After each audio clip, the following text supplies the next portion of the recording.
Bom, pessoal, a gente estava falando antes da entrada do filtro de ar. Então antes o ar ele entrava lá pela abertura do filtro de ar, passava pelo elemento filtrante e por esse mangote aqui, que entra pela parte central da turbina, ele circula lateralmente e antes ia para o coletor de admissão e agora está indo direto para o intercooler através desse mangote aqui. Então esse mangote vai fazer a condução do ar até o intercooler e posterior a essa refrigeração do ar lá no intercooler, ele vai retornar para o coletor de admissão. Então verifique que a gente tem aqui o mangote da esquerda. Esse mangote aqui da esquerda vai o ar quente, depois se passar lá no intercooler, volta pelo mangote da direita para o coletor de admissão. E após entrar no coletor de admissão, fica à disposição aí da câmara de combustão na sequência de abertura das válvulas de admissão. Então esse é o procedimento vindo lá do filtro de ar. E é daí a eficiência e a importância do intercooler para o veículo ter maior desempenho com maior economia. Então, seguindo a nossa orientação, a gente tem aqui os tampões, né? Conhecido também como tampa de tuche. Abaixo de cada tampa dessa existe um balancinho com a válvula de admissão e com a válvula de escapamento. Essa parte aqui é a parte que mais demora a receber lubrificação na partida do motor. Daí a importância do condutor não acelerar o veículo quando ele dá a partida no motor. Deixar que o próprio veículo acelere, porque ele vai fazer aí essa compensação de tempo que o óleo leva para chegar aqui a essa superfície do cabeçote. Então aqui a gente tem 6 cilindros, onde há uma ordem de queima. Cada cilindro precisa queimar de acordo com a árvore de comando de válvulas. Então eu tenho o cilindro 1, 2, 3, 4, 5 e 6. A contagem começa lá do volante dianteiro para trás. E na ordem de queima, como é que funciona isso? Primeiro queima o cilindro 1, depois queima o cilindro 5, depois queima o cilindro 3, depois queima o cilindro 6, depois o 2 e depois o 4.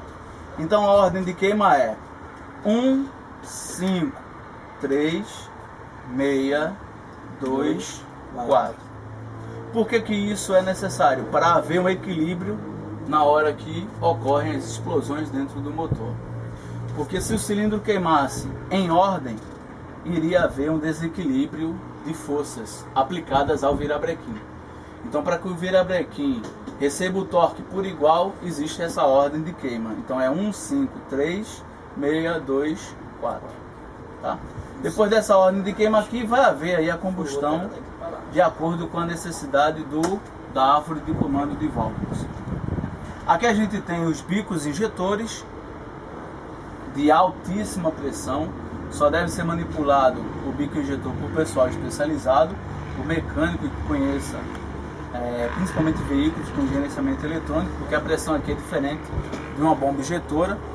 Aqui a gente tem os dutos por onde vai passar o óleo diesel, vindo lá da central de distribuição, que esse sistema aqui é diferente da bomba injetora. Esse aqui é o sistema como rail. Então, de acordo com a necessidade de cada cilindro, será dosada a pulverização do óleo diesel. Então, ele vai vir por aqui e o excesso retorna por esse duto até o tanque novamente. Aqui a gente tem uma peça que o pessoal comumente chama de cano d'água, mas é um alojamento por onde a água quente vinda do bloco do motor se armazena antes de ir para a válvula termostática. Então aquela válvula lá, que existe uns escapamentos lá, existe um ladrão ali naquela válvula.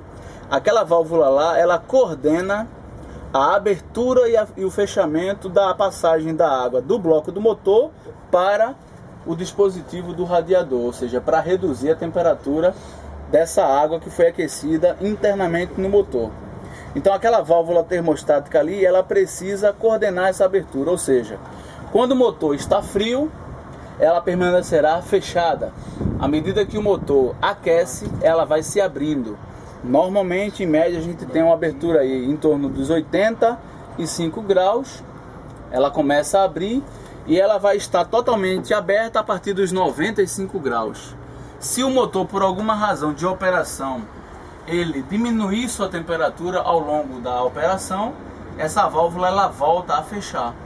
E quando ela se fecha, a água passa exclusivamente a circular apenas entre bomba d'água e bloco do motor. Ela não vai para o radiador para ser arrefecida, né? Então toda vez que essa válvula dá um defeito, por exemplo, a gente vai verificar que o veículo começa a aquecer. E uma das formas de a gente verificar se o aquecimento está sendo provocado na ausência de indícios externos que há um problema, uma das formas de você verificar que o aquecimento é provocado pela válvula termostática é você abrindo o reservatório de água e colocando o dedo, aferindo a temperatura diretamente no reservatório. O que é que eu vou verificar? Primeiro, a facilidade com que eu vou abrir o reservatório. Porque se a válvula estiver funcionando corretamente, eu vou abrir com certa resistência. Eu não vou abrir fácil. Se eu abrir fácil, é um dos indícios de que a válvula termostática prendeu e não está liberando a água do bloco para o radiador. Se eu verificar que eu estou abrindo com facilidade, eu já vou estar alerta que pode ser um problema na válvula termostática. Se eu conseguir abrir com facilidade e verificar que a temperatura lá está fria, ou seja, está na temperatura ambiente, é um sintoma grave de que a válvula termostática ela prendeu e não está permitindo que a água passe do bloco do motor para o radiador, ou seja, o motor vai aquecer e se você não tirar a válvula ou substituir a válvula, ele não vai funcionar corretamente. Você vai ter que estar andando e parando para reduzir a temperatura. Então você não vai ter eficiência no seu motor.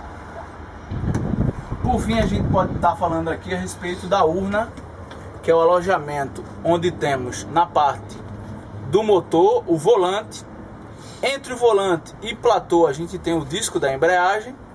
E no platô, que está já bem próximo da entrada da caixa de marcha, nós temos o colar, que é um rolamento onde é acionado pela alavanca de embreagem. Toda vez que a gente aciona o pedal da embreagem, o servo faz com que essa alavanca movimente a mola interna do platô, a mola central do platô, fazendo com que o disco se separe do volante e a gente consiga fazer as trocas de marchas, colocar o ponto neutro da caixa de marcha e conseguir aí fazer a parada do motor com segurança para embarque, desembarque, carga ou descarga. Esse é o colar, né? Aqui a gente tem o colar, o disco de embreagem, o volante e o platô. Aqui a gente tem ainda o alternador, que é a peça responsável por fazer com que o sistema seja energizado constantemente.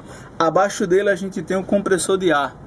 Esse compressor de ar é responsável aí por mandar ar para o balão de ar, para as portas, para o freio e para a embreagem.